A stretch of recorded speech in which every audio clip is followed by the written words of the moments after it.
All right, today we're diving into something pretty wild. A new kind of global conflict. One that's fought not with missiles, but with spreadsheets. Yeah, you heard that right. Let's dig in. So let's start with a big question. How do you blockade one of the most critical waterways on the entire planet without firing a single shot? I mean, we all picture blockades as, warships and mines, physical stuff.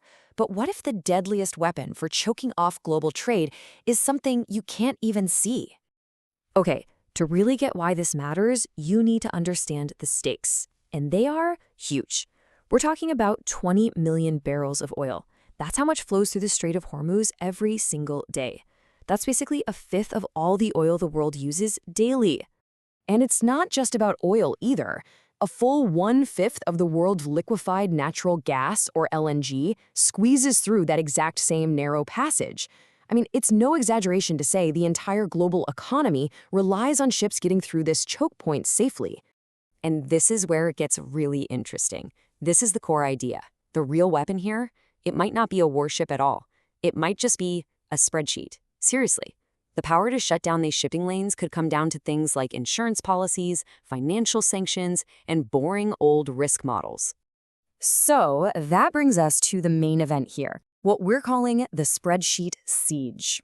It's a completely different way of looking at power and conflict in our modern world. We think of ships just sailing the open seas, but it's way more complicated. A ship can't just go. It needs insurance. The cargo inside it needs financing. It needs all this legal paperwork to even be allowed into a port. There's this whole invisible system, this architecture of finance and law, and that's what really controls the oceans today. So the big question is, how does this invisible paperwork become a weapon? Well, that leads us right into our next section, war by calculator. So think about it like this. On one side, you've got the old school military blockade, warships, sea mines, the whole deal, physical control. But on the other side, you've got the spreadsheet siege. Instead of missiles, you're using sky-high insurance premiums. Instead of mines, you're using financial sanctions and complex compliance rules. The goal's the same, though. Stop ships from moving. And believe me, it works just as well. And listen, this is not some academic theory. This is real. During recent tensions in the Persian Gulf, war risk insurance premiums for oil tankers shot up by over 1,000%. 1,000. When you're talking about a ship that's worth hundreds of millions of dollars, that's not just an extra line item on a budget, that's a deal breaker. It's a strategic weapon. There's a great quote that just nails this whole concept. The water remains open, the market closes. Think about that. The sea is physically open. A ship could sail through. But if it can't get insurance, or if banks won't finance its cargo, then for all practical purposes, that waterway is closed. The market is what's been blockaded, and the economic damage is absolutely devastating. And there's actually a term for this: actuarial warfare. It's a fancy way of saying you're weaponizing the boring, everyday tools of commerce. You're using risk pricing and compliance rules to achieve what an army might do. You don't have to sink a ship. You just make it economically impossible for that ship to exist.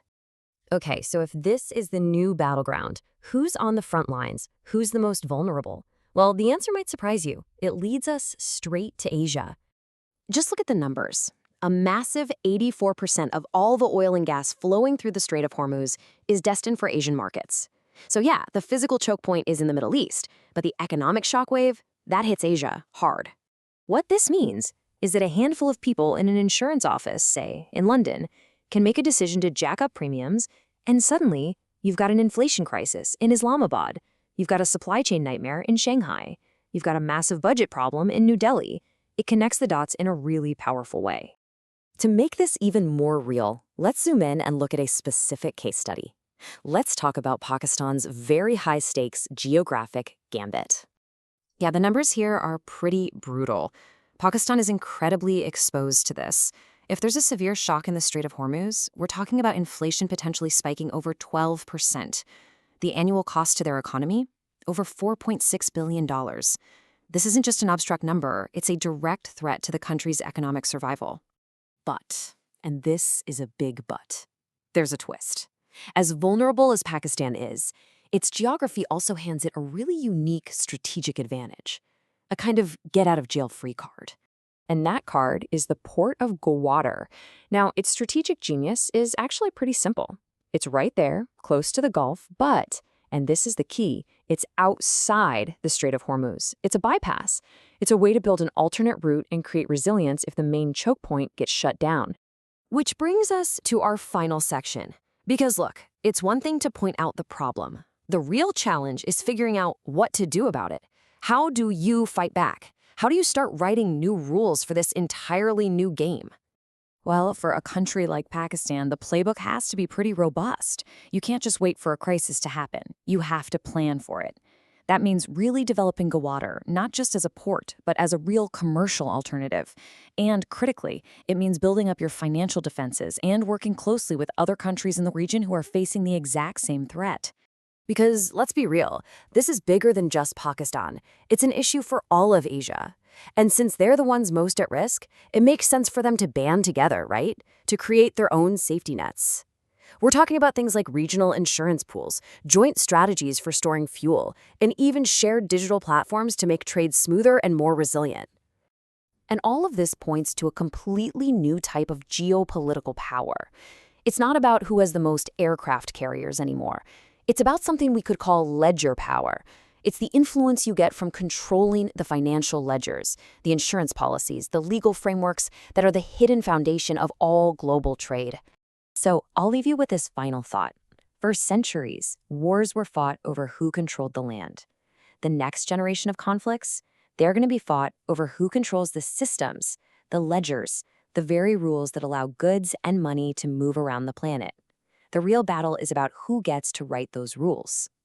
The big question we all have to ask is, who is it going to be?